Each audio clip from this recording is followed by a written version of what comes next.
శ్రీ సాయి సత్ చరిత్రము 16, 17 అధ్యాయములు. శ్రీ సాయి సచ్చరిత్ర చాప్టర్స్ 16 మరియు 17. ఓం శ్రీ సాయి నాథాయ నమః.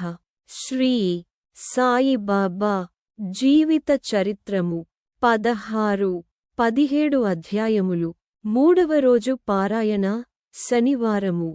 బ్రహ్మజ్ఞానమును త్వరగా సంపాదించుట. గత అధ్యాయములో చోల్కరు తన మ్రొక్కు నెట్లు చెల్లించెనో బాబా దాని నెట్లు ఆమోదించెనో చెప్పితిమి. ఆ కథలో ఏ కొంచెమైనను భక్తి ప్రేమలతో నిచ్చిన దానిని ఆమోదించెదననియు గర్వముతోను అహంకారముతోను ఇచ్చిన దానిని తిరస్కరించెదననియు బాబా నిరూపించెను. బాబా పూర్ణ సచ్చిదానంద స్వరూపుడగుటచే కేవలం బాహ్యతంతును లక్ష్యపెట్టేవారు కారు.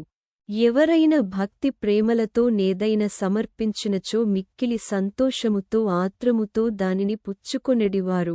నిజముగా సద్గురుసాయి కంటే నుదార స్వభావులు, దయార్ద్ర హృదయులు లేరు. కోరికలు నెరవేర్చు చింతామణి, కల్పతరువు వారికి సమానము కావు. మనము కోరినదెల్ల నిచ్చు కామధేనువు కూడా బాబాతో సమానము కాదు.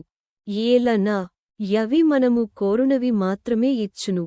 కాని సద్గురువు అచింత్యము అనుపలభ్యమునైన ఆత్మసాక్షాత్కారమును ప్రసాదించును. ఒకనాడొక ధనికుడు సాయిబాబా వద్దకు వచ్చి బ్రహ్మజ్ఞానమును ప్రసాదించుమని బతిమాలెను. ఆ కథ ఇచ్చట చెప్పుదును. సకలైశ్వర్యముల ననుభవించుచున్న ధనికుడొకడుండెను. అతడు ఇండ్లను, ధనమును, పొలమును, తోటలను సంపాదించెను. వాని కనేకమంది సేవకులుండెడివారు. బాబా కీర్తివాని చెవుల పడగనే షిరిడీకి పోయి బాబా పాదములపై బడి బ్రహ్మజ్ఞానమును ప్రసాదించుమని బాబాను వేడుకొనెదనని తన స్నేహితునితో చెప్పెను. స్నేహితుడిట్లనెను, బ్రహ్మజ్ఞానమును సంపాదించుట సులభమైన పని గాదు. ముఖ్యముగా నీవంటి పేరాసగల వానికి మిగుల దుర్లభము. ధనము, భార్య బిడ్డలతో తేలి మునుగుచున్న నీవంటి వానికి బ్రహ్మజ్ఞానము నెవరిచ్చెదరు? నీవొక పైసయైన దానము చేయనివాడవే. నీవు బ్రహ్మజ్ఞానమునకై వెదకునప్పుడు నీ కోరిక నెరవేర్చువారెవరు? Double quotation. తన స్నేహితుని సలహాను లక్ష్యపెట్టక రానుపోను టాంగాను బాడుగకు కట్టించుకొని అతడు షిరిడీ వచ్చెను. మసీదుకు పోయి బాబాను జూచివారి పాదములకు సాష్టాంగ నమస్కారము చేసి ఇట్లనెను, బాబా, ఇక్కడకు వచ్చినవారికి ఆలస్యము చేయక బ్రహ్మమును జూపెదరని విని నేనింత దూరము నుండి వచ్చితిని. ప్రయాణముచే నేను మిక్కిలి బడలితిని. మీరు బ్రహ్మజ్ఞానమును ప్రసాదించినచో నేను పడిన శ్రమకు ఫలితము లభించును. బాబా ఇట్లు బదులు చెప్పెను, నా ప్రియమైన స్నేహితుడా, ఆతురపడవద్దు.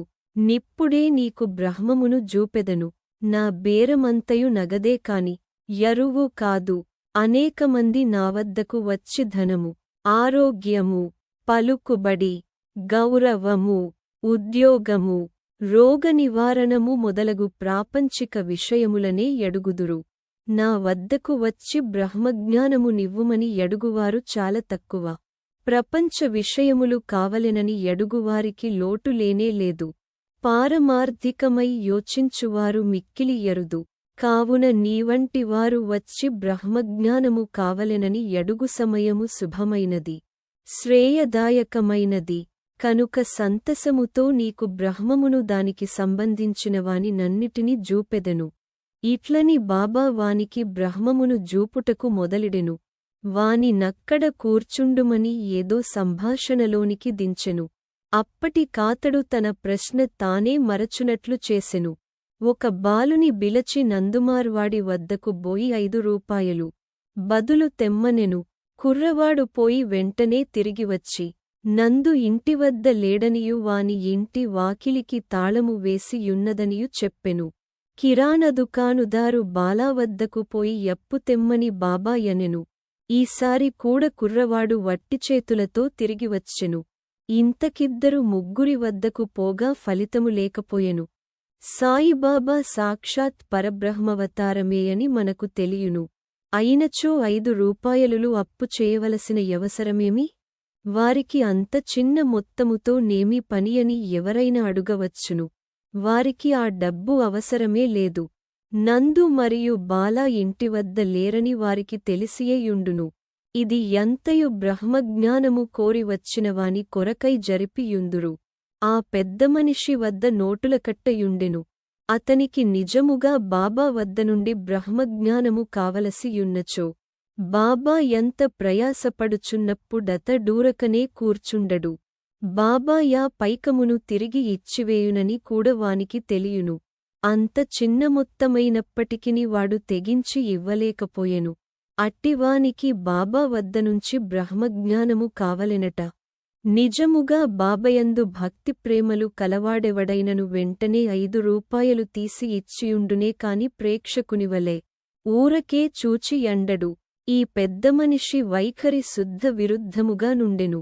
వాడు డబ్బు ఇవ్వలేదు సరికదా బాబాను త్వరగా బ్రహ్మజ్ఞానమివ్వుమని చీకాకు పరచుచుండెను.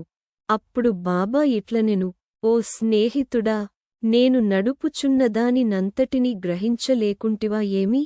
ఇచ్చట కూర్చుండి నీవు బ్రహ్మమును జూచుటకై ఇదంతయు జరుపుచున్నాను.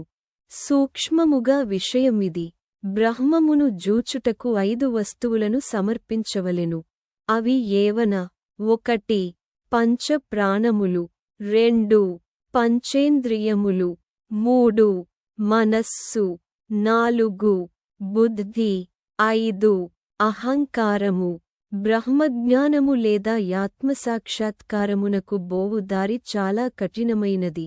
అది కత్తివాదరవలె మిక్కిలి పదునైనది. అట్లనుచు బాబా ఈ విషయమునకు సంబంధించిన సంగతులన్నీయు జెప్పెను. వానిని క్లుప్తముగా ఈ దిగువ పొందుపరచితిమి. బ్రహ్మజ్ఞానము లేదా ఆత్మసాక్షాత్కారమునకు యోగ్యత. అందరునూ తమ జీవితములో బ్రహ్మమును జూడలేరు. దానికి కొంత యోగ్యత యవసరము. 1 ముముక్షుత లేదా స్వేచ్ఛ నందుటకు తీవ్రమైన కోరిక. ఎవడైతే తాను బద్ధుడనని గ్రహించి బంధనముల నుండి విడిపడుటకు కృతనిశ్చయుడై శ్రమపడి ఇతర సుఖహములను లక్ష్యపెట్టక దానిని పొందుటకై ప్రయత్నించునో వాడు ఆధ్యాత్మిక జీవితమున కర్హుడు. 2 విరక్తి లేదా ఇహపర సౌఖ్యములందు విసుగు చెందుట. ఇహపరలోకములందు గల గౌరవములకు విషయములకు విసుగు జెందినగాని పారమార్థిక రంగములో ప్రవేశించుటకు అర్హత లేదు. 3 అంతర్ముఖత. లోనకు జూచుట. మన ఇంద్రియములు బాహ్యమును జూచుటకే భగవంతుడు సృజించియున్నాడు. కనుక మనుష్యుడెప్పుడును బయటనున్న వానిని చూచును. కాని ఆత్మసాక్షాత్కారము లేదా మోక్షమును కోరువాడు దృష్టిని లోపలకు పోనిచ్చి లోనున్న యాత్మనేకధ్యానముతో జూడ వలయును. 4 పాప విమోచన పొందుట. మనుష్యుడు దుర్మార్గ మార్గము నుండి బుద్ధిని మరలించనప్పుడు, తప్పులు చేయుట మాననప్పుడు, మనస్సును చలింపకుండా నిలబెట్టలేనప్పుడు జ్ఞానము ద్వారా కూడా ఆత్మసాక్షాత్కారమును పొందలేడు. 5 సరియైన నడవడి. ఎల్లప్పుడూ సత్యము పలుకుచు, తపస్సు చేయుచు, లోన జూచుచు, బ్రహ్మచారిగా నుండినగాని ఆత్మసాక్షాత్కారము లభించదు. 6 ప్రియమైన వానికంటే శ్రేయస్కరమైన వానిని కోరుట. లోకములో 2 తీరుల వస్తువులున్నవి. 1 మంచిది, 2వది సంతోషకరమైనది. మొదటిది వేదాంత విషయములకు సంబంధించినది, 2వది ప్రాపంచిక విషయములకు సంబంధించినది. ఈ 2ను మానవుని చేరును. వీనిలో నొకదానిని అతడెంచుకొనవలెను. తెలివి గలవాడు మొదటిదానిని అనగా శుభమైన దానిని కోరును. బుద్ధి తక్కువవాడు 2వదానిని కోరును. 7 మనస్సును ఇంద్రియములను స్వాధీనమందుంచుకొనుట. శరీరము రథము, ఆత్మ దాని యజమాని, బుద్ధి ఆ రథమును నడుపు సారథి. మనస్సు కళ్ళెము, ఇంద్రియములు గుర్ములు. ఇంద్రియ విషయములు వాని మార్గములు. ఎవరికి గ్రహించు శక్తి లేదో, ఎవరి మనస్సు చంచలమైనదో, ఎవరి ఇంద్రియములు అస్వాధీనములో, బండి తోలువాని దుర్మార్గపు గుర్ములవలె వాడు గమ్యస్థానమును చేరడు. చావు పుట్టుకల చక్రములో పడిపోవును. ఎవరికి గ్రహించు శక్తి గలదో, ఎవరి మనస్సు స్వాధీనమందున్నదో, ఎవరి ఇంద్రియములు స్వాధీనమందుండునో బండి నడుపువాని మంచి గుర్మువలె వాడు గమ్యస్థానము చేరును. ఎవరు తన బుద్ధిని మార్గదర్శిగా గ్రహించి తన మనస్సును పగ్గముతో లాగి పట్టుకొనగలడో వాడు తన గమ్యస్థానమును చేరగలడు, విష్ణుపదమును చేరగలడు. 8 మనస్సును పావనము చేయుట. మానవుడు ప్రపంచములో తన విధులను తృప్తిగా ఫలాపేక్ష లేకుండా నిర్వర్తించని ఎడల నతని మనస్సు పావనము కాదు. మనస్సు పావనము కానిదే యతడు ఆత్మసాక్షాత్కారము పొందలేడు.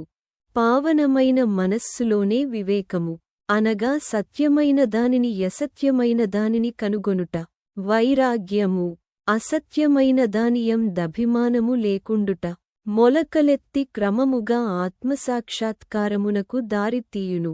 అహంకారము రాలిపోనిదే, లోభము నశించనిదే, మనస్సు కోరికలను విడచిపెట్టనిదే ఆత్మసాక్షాత్కారమున కవకాశము లేదు. నేను శరీరమనుకొనుట గొప్ప భ్రమ. ఈ అభిప్రాయమం దభిమానముండుటయే బంధమునకు కారణము. నీవాత్మసాక్షాత్కారమును కాంక్షించినచో నీ అభిమానమును విడువవలెను. 9 గురువు యొక్క యావశ్యకత. ఆత్మజ్ఞానము మిక్కిలి సూక్ష్మము మరిము గూఢమైనది. ఎవ్వరైనను తమ స్వశక్తిచే దానిని పొందుట కాసించలేరు. కనుక ఆత్మసాక్షాత్కారము పొందిన ఇంకొకరి గురువు సహాయము మిక్కిలి యవసరము. గొప్ప కృషి చేసి శ్రమించి ఇతరులివ్వలేని దాని నతిసులభముగా గురువు నుండి పొందవచ్చును. వారా మార్గమందు నడచియున్నవారు కావున శిష్యుని సులభముగా ఆధ్యాత్మిక ప్రగతిలో క్రమముగా ఒక మెట్టు మీదినుంచి ఇంకొకపై మెట్టునకు తీసుకొని పోగలరు. 10 భగవంతుని కటాక్షము. ఇది ఎన్నిటికంటే మిక్కిలి యవసరమైనది. భగవంతుడు తన కృపకు పాత్రులైన వారికి వివేకమును వైరాగ్యమును కలుగజేసి సురక్షితముగా భవసాగరమును తరింపజేయగలడు. వేదము లభ్యసించుట వల్లగాని మేధాశక్తి వల్లగాని పుస్తక జ్ఞానము వల్లగాని ఆత్మానుభూతి పొందలేరు. ఆత్మ ఎవరిని వరించునో వారే దానిని పొందగలరు. అట్టి వారికే ఆత్మ తన స్వరూపమును తెలియజేయు నని కఠోపనిషత్తు చెప్పుచున్నది. ఈ ఉపన్యాసము ముగిసిన పిమ్మట బాబాయా పెద్దమనుష్యునివైపు తిరిగి, అయ్యా, నీ జేబులో బ్రహ్మము 50 5 నోట్ల రూపముతో నున్నది. దయచేసి దానిని బయటకు దీయుము అనెను. ఆ పెద్దమనుష్యుడు తన జేబునుంచి నోటుల కట్టను బయటకు దీసెను.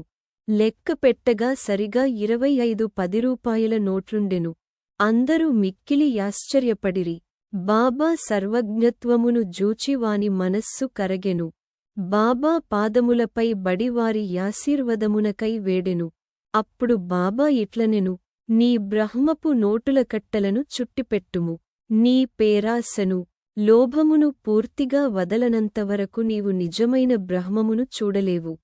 ఎవరి మనస్సు ధనమందు, సంతానమందు, ఐశ్వర్యమందు లగ్నమైయున్నదో వాడా యభిమానమును పోగొట్టుకుననంతవరకు బ్రహ్మము నెట్లు పొందగలడు?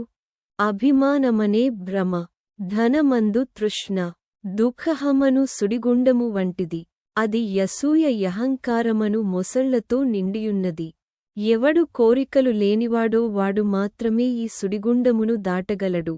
పేరాశయు బ్రహ్మజ్ఞానమును ఉత్తర దక్షిణ ధ్రువముల వంటివి. అవి శాశ్వతముగా ఒకటికొకటి బద్ధవైరముగలవి. ఎక్కడ పేరాశగలదో ఎక్కడ బ్రహ్మము గూర్చి యాలోచించుటకు గాని ధ్యానమునకు గాని తావులేదు. అట్లయినచో పేరాశగల వాడు విరక్తిని, మోక్షమును ఎట్లు సంపాదించగలడు? లోబికి శాంతిగాని, సంతుష్టిగాని, దృఢనిశ్చయముగాని యుండవు. మనస్సునం దేమాత్రము పేరాశయున్నను సాధనలన్నియు ఆధ్యాత్మిక ప్రయత్నములు నిష్ప్రయోజనములు. ఎవడైతే ఫలాపేక్షరహితుడు కాడో, ఎవడు ఫలాపేక్ష కాంక్షను విడువడో, ఎవనికి వానియందు విరక్తి లేదో ఎట్టివాడు గొప్ప చదువరి అయినప్పటికీ వాని జ్ఞానమెందుకు పనికిరానిది. ఆత్మసాక్షాత్కారము పొందుటకిది వానికి సహాయపడదు. ఎవరహంకారపూరితులో, ఎవరింద్రియ విషయముల గూర్చి ఎల్లప్పుడూ చింతించెదరో వారికి గురుబోధలు నిష్ప్రయోజనములు. మనస్సును పవిత్రమొనర్చుట తప్పనిసరి యవసరము. అది లేనిచో మన ఆధ్యాత్మిక ప్రయత్నములన్నీయు ఆడంబరము డాంబికము కొరకు చేసినట్లగును. కావున దేనిని జీర్ణించుకొనగలడో దేనిని శరీరమునకు పట్టించుకొనగలడో దానినే వాడు తీసుకొనవలెను. నా ఖజానా నిండుగా నున్నది. ఎవరికేది కావలసిన దానిని వారికివ్వగలను. కాని వానికి పుచ్చుకొను యోగ్యత గలదా లేదా యని నేను మొదట పరీక్షించవలెను. నేను చెప్పిన దానిని జాగ్రత్తగా విన్నచో నీవు తప్పక మేలు పొందెదవు. ఈ మసీదులో కూర్చొని నేనెప్పుడు అసత్యములు పలుకను. ఒక అతిథిని ఇంటికి పిలిచినప్పుడు ఇంటిలోని వారు, అక్కడున్నవారు, స్నేహితులు, బంధువులు గూడ అతిథితో పాటు విందులో పాల్గొందురు. కావున నప్పుడు మసీదులో నున్న వారందరూ బాబా ఆ పెద్ద మనుష్యునకు చేసిన ఈ ఆధ్యాత్మిక విందులో పాల్గొనిరి. బాబా యాశీర్వాదములను పొందిన పిమ్మట అచ్చటనున్నవారందరును పెద్దమనిషితో సహా మిక్కిలి సంతోషముతో సంతుష్టి చెందినవారై వెళ్ళిపోయిరి. బాబా వారి వైశిష్ట్యము. అనేకమంది సన్యాసులు ఇండ్లు విడచి ఎడవులలోని గుహలలోను ఆశ్రమములలోను నొంటరిగా నుండి జన్మరాహిత్యముగాని మోక్షమునుగాని సంపాదించుటకు ప్రయత్నించెదరు. వారితరుల గూర్చి యాలోచించక ఆత్మానుసంధానమందే మునిగియుందురు. సాయిబాబా అట్టివారు కారు. బాబాకు ఇల్లుగాని భార్యగాని సంతానముగాని బంధువులుగాని లేరు. అయినప్పటికీ సమాజములోనే యుండెడివారు. బాబా 4-5 నుండి భిక్ష చేసి ఎల్లప్పుడూ వేప చెట్టు క్రిందనే కూర్చునెడివారు. లౌకిక విషయములందు మగ్నులై ఈ ప్రపంచములో నెట్లు ప్రవర్తించవలయునో జనులకు బోధించెడువారు. ఆత్మసాక్షాత్కారము పొందిన పిమ్మట గూడ ప్రజల క్షేమమునకై పాటుబడు సాధువులు, యోగులు మిక్కిలి యరుదు. సాయిబాబా ప్రజలకై పాటుబడు వారిలో ప్రథమగణ్యులు. కనుక హేమడ్ పంతు ఇట్లు చెప్పెను. ఏ దేశమునందు ఈ అపూర్వమైన విలువగల పవిత్రరత్నము పుట్టినదో యా దేశము ధన్యము. ఏ కుటుంబములో వీరు పుట్టిరో యదియు ధన్యము. ఏ తల్లి దండ్రులకు వీరు పుట్టిరో వారును ధన్యులు. ఓం నమో శ్రీ సాయినాథాయ నమః. శాంతి శాంతి శాంతి. 16-17 అధ్యాయములు సంపూర్ణము. సద్గురు శ్రీ సాయినాథార్పణమస్తు. శుభం భవతు.